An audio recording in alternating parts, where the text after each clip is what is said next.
What's up, everybody? Welcome back to the channel. This here is Legitical Response. Now, I don't have any debate for you today. Sorry, guys. I couldn't find anything interesting enough to cover, so we're going to cover some semi-breaking news that came out late yesterday evening. For all you conspiracy theory-minded people out there, or actually reality-minded people out there, we're going to jump into something right quick that just...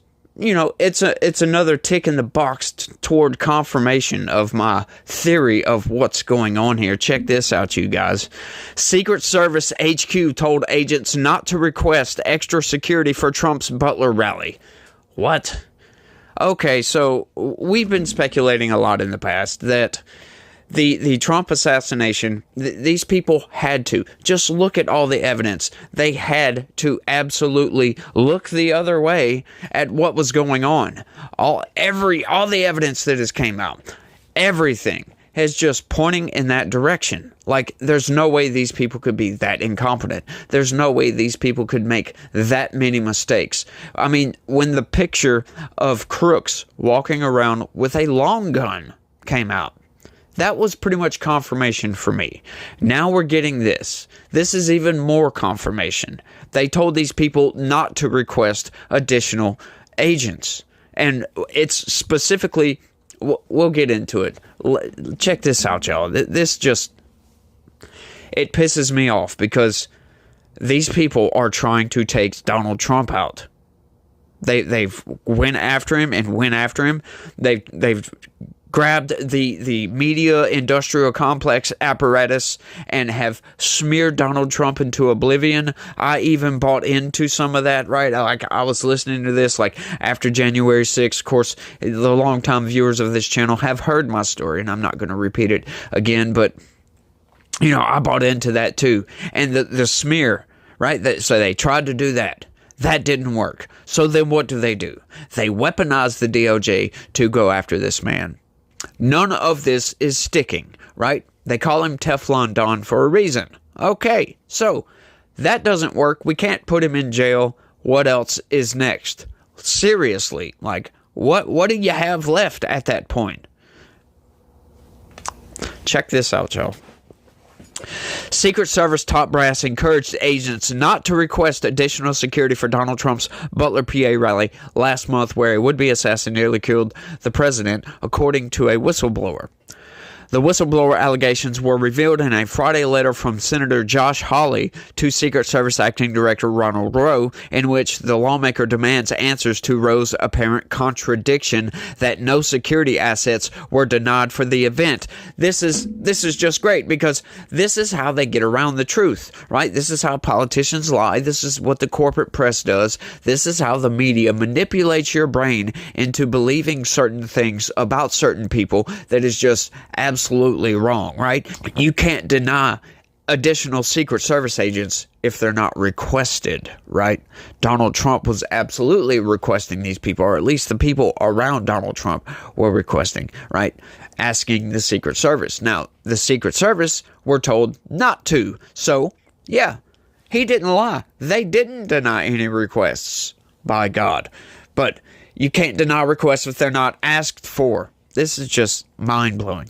You must explain this apparent contradiction immediately, the senator wrote. Yeah, I would love to see them explain that. Just explain this away with logic, please. The whistleblower claimed that the officials at Secret Service headquarters told agents in charge of the Butler campaign event to forego asking for any additional security via a formal manpower request, which are typically made by lead advance agents ahead of trips and submitted to the local field office, in this case, Pittsburgh. The request, which includes the number of personnel and other security assets, is submitted to the Secret Service's Office of Protective Operations Manpower for final review. By allegedly informing agents not to ask for extra security in the formal request, the Secret Service was effectively denying these assets through informal means, Hawley claimed in the letter to Rowe. Yes, that is what I was just saying. Yeah, you can't deny requests if they're not asked for, right? Once again, it's like, was this a setup? This is what we're now getting to. Was this set up by some top brass at Secret Service to tell these people, right? Why would you tell agents not to request additional? I mean, are they undermanned? Is that your explanation that you're going with? Because I really don't see that to be the case. Because, I mean, the Secret Service is the best of protectees, or protectors, I'm sorry. Right? So you would think that a department like the Secret Service would have zero problems with recruiting people. I imagine there's many FBI agents, post-military people like that would love to work for the Secret Service. I mean, that would be a cushy job. Now, certain positions at the Secret Service might not be so great, I guess you could say, like those people that swarmed Donald Trump while Crooks was popping his shots off. Like, you might not want to be one of these people, but if you look at it through a statistical lens, I guess you could say that statistically, that's probably not going to happen. But if it does, you got to get in the way. You got to jump in front of a bullet to protect somebody. The question is, did those people really have the will, the strength of mind to do that for Donald Trump? One of them we know didn't. As a matter of fact, we saw the picture of this woman cowering behind while shots were being taken at Donald Trump. That's crazy to me. The whistleblower claims that the officials with the Secret Service's Office of Protective Operations Manpower preemptively informed the Pittsburgh field office that the Butler rally was not going to receive additional security resources because Trump is a former president and not the incumbent president or vice president. What? The resources requested included counter-sniper teams, which were ultimately approved a day before the event, and counter-surveillance division personnel who were not at the rally. Personnel from CDS would have handcuffed the gunman in the parking lot after he was spotted with a rangefinder, but they were not present on the day, Hawley said. When Rowe testified before the Senate on July 30th, he told lawmakers all assets requested were approved for Trump's Pennsylvania rally. Now, we know this was a lie. It was a lie by omission, right? Because when you tell people not to request anything, yeah, they can't request anything, so he lies, but he omits the facts that they were told not to request. That's just mind-blowing to me. Why would you do that? What is the reasoning for this? Once again, the only explanation outside of them intentionally doing this because they knew Crooks was going to be there, they knew he was going to try to do this, the only explanation is they had a lack of manpower. But now let's break that down logically. You got a lack of manpower going on. So what do? Now, the Secret Service definitely has enough manpower to cover this. I'm sorry. That's just not an explanation. That is not an explanation. We talked about that their recruitment. Yeah, I'm sorry. No. You can't have a recruitment shortage with the Secret Service. I'm sure there's hundreds of applicants all the time, constantly. All right, so it's not a recruitment thing. I really don't believe that. We haven't heard that by any corporate press. We haven't heard that as an explanation by anybody, for crying out loud. Or at least I haven't. If you have, let me know down in the comments section. So let's just go with that, though, because that's the only logical explanation outside of them doing this on purpose. Now, you've got field offices all across the country. If you really do have a manpower shortage, why don't you take some of these people from some of these other field offices that might not be covering anybody, right? Like, I understand it's an election season and they've got Secret Service protection on a lot of people. Okay, so let's look at this logistically then. So what is some of these people doing? Do they really require this many Secret Service agents to protect them? Are they doing anything that needs a full-on protective unit, in other words, right? Like, if Joe Biden's at the White House for the day not doing anything, can we pull, one or two people away from that to go over here? Or if Joe Biden's wife, Jill Biden, is not doing anything, right? Can we pull some people away, right? Like, we heard in one of the committee hearings that she had an event that day, And as a matter of fact, she had way too many Secret Service agents protecting her. They had much more than normal for an event like that. We covered that story a while back. But, so why not pull some agents from somewhere else? You know this event's coming up. The event had been planned for a while. Why would they do this? Like, just, okay, so now that this whistleblowers came out and said they were not to ask for more agents, that is blown apart. That explanation just makes no sense whatsoever. Because, yeah, they didn't, it wasn't a manpower shortage. They told them not to ask. So, once again, this pushes this in a certain direction. They specifically denied the counter-surveillance division. The counter-surveillance division, like the article says, or like Josh Hawley says, would have arrested this guy in the parking lot. Once again, you know, I can understand the local PD not arresting this guy, but they knew he had a rangefinder. They knew, just everything we've gone over, right? Just mind-blowing. Mind-blowing. I mean, look at this. I'll put it up there again. Mind-blowing. But instead of breaking this up into two videos, I'm going to throw another article that I saw some more news. Check this out, y'all. Secret Service agents on duty during Trump assassination attempt facing disciplinary action. So we're finally getting some accountability coming into this thing, right? We've been asking for this, and Ronald Rowe jumped in there and said, we're not going to jump to any conclusions. Look at the freaking evidence, dude. You don't have to jump to any conclusions. I didn't jump to any conclusions.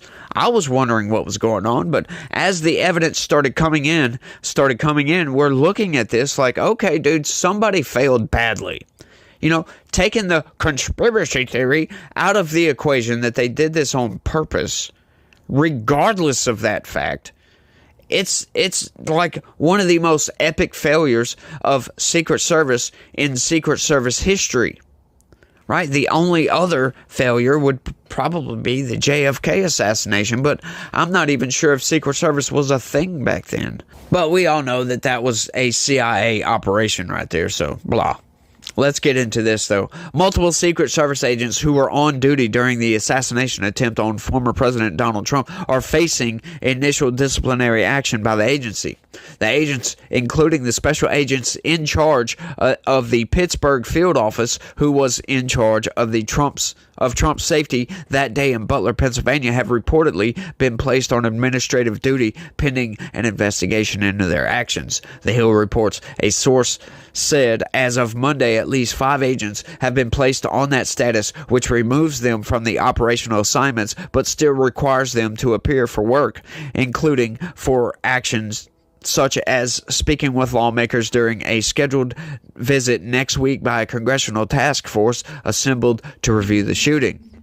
Acting Secret Service Director Ronald Rowe had previously said that he would not rush to judgment amidst a sea of calls for agents involved to be fired. He also promised he would hold people accountable depending on the findings of an investigation into the incident, and this probably is the start of that, to be honest with you. Put these people on administrative leave until we find out what actually happened. Now that this whistleblower testimony has come out, what are you going to do, Ronald Rowe? Are these people going to be fired? Right? We already know Kimberly Cheadle dropped out, like she just gave up and quit, resigned after this epic failure, after being pressured to do so because you failed. And it seems like you failed on purpose. Why did she quit so easily? That's what I want to know. You get a little bit of pressure coming in from these people, from congressional members, and you just quit like that the next day? Really? If you have any integrity at all, you're not going to quit. You're going to be like, okay, well, this was a failure, but, you know, people fail all the time. You know, she definitely doesn't need any kind of promotion or anything like that. I'm glad she resigned, but, however, it was kind of abrupt, if you know what I mean. It just came out of nowhere. They called for her to resign. I really didn't think she was going to. Joe Biden had no intent on firing her, which he should have definitely. And he should fire everybody involved with this, to be honest with you. They should be fired. They shouldn't be given the option to resign. for crying out loud. These people being put on administrative leave, yeah, I don't know if this is a good thing. I think they should be fired outright. Simply, throwing the conspiracy theory away, like I said, just getting rid of that they did it on purpose, right? Is this why they're not being fired? Because when you're supposed to protect people and you fail to do so, that means you failed at your job. That's the ultimate failure of that job, right? You could make mistakes, blah blah blah blah blah, but when you make that many mistakes in a row, you're not doing your job at all. You're either incompetent or it was on purpose, right? Never attribute to malice what can be explained with incompetency. However, when you have that much incompetency, why were these people in that position in the first place? Like, what is going through their mind to hire this many incompetent people? Yeah, right. I don't believe that in this case. I really don't believe that in this case. But I want y'all to let me know what y'all think about all this down in the comments section. Do y'all believe that this was intentional? Right? Like, looking at all the evidence, looking at everything that's been laid out, do you think it was intentional? Let me know what you think down in the comments section. That's all I got for this one. I want to thank everybody for watching, and y'all try to have a good day. Stay legitical. Peace.